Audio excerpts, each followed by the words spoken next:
À Disneyland Paris, il existe de nombreuses histoires qui vous plongent dans un monde unique. Walt Disney ayant des origines françaises, c'est tout naturellement que nous partons pour un voyage dédié à la France, à Disneyland Paris.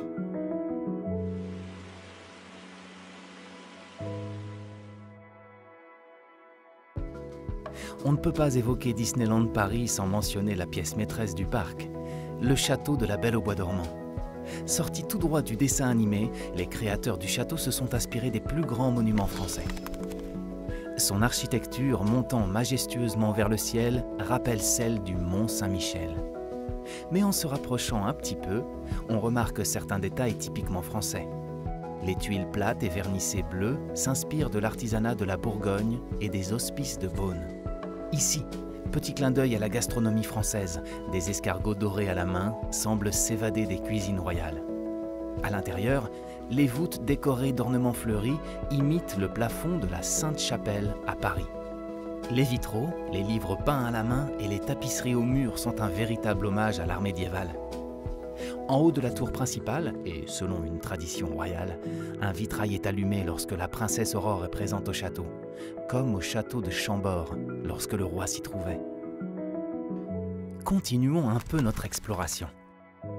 À quelques pas seulement de cet univers médiéval, un autre monde regorge lui aussi d'histoire. Discoveryland. En y entrant, vous marchez dans les pas des visionnaires du passé qui rêvaient et imaginaient notre futur. Quel lien avec la France, me direz-vous? L'auteur français Jules Verne a largement contribué ici aux inspirations et à l'architecture métallique de ce lieu hors du commun.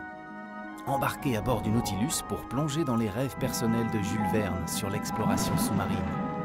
Voyagez de la Terre à la Lune avec le fameux canon Columbiad de Hyperspace Mountain. Et découvrez le dirigeable Hyperion, qui stationne dans l'énorme hangar qui servait autrefois de point de départ pour de fabuleux voyages. Mais revenons sur Terre, et plus précisément à Paris, au cœur de la ville lumière. Dans le parc Walt Disney Studios se trouve un décor mijoté avec amour et romantisme, la place Rémy. Façades d'immeubles haussmanniens, plaques de rue parisiennes et bistrots typiques donnent vie à un véritable quartier de la capitale.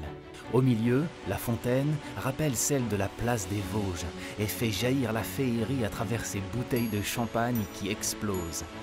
L'entrée de l'attraction Ratatouille, l'aventure totalement toquée de Rémy, puise son inspiration dans les marquises des théâtres parisiens. Avec cette grande verrière fleurie et colorée au plafond, c'est dans un décor de l'époque Art Nouveau que l'élégante boutique chez Marianne permet aux amoureux de la cuisine française de dénicher leur livre de recettes préférées. Notre voyage est désormais terminé. Ou ne fait-il que commencer?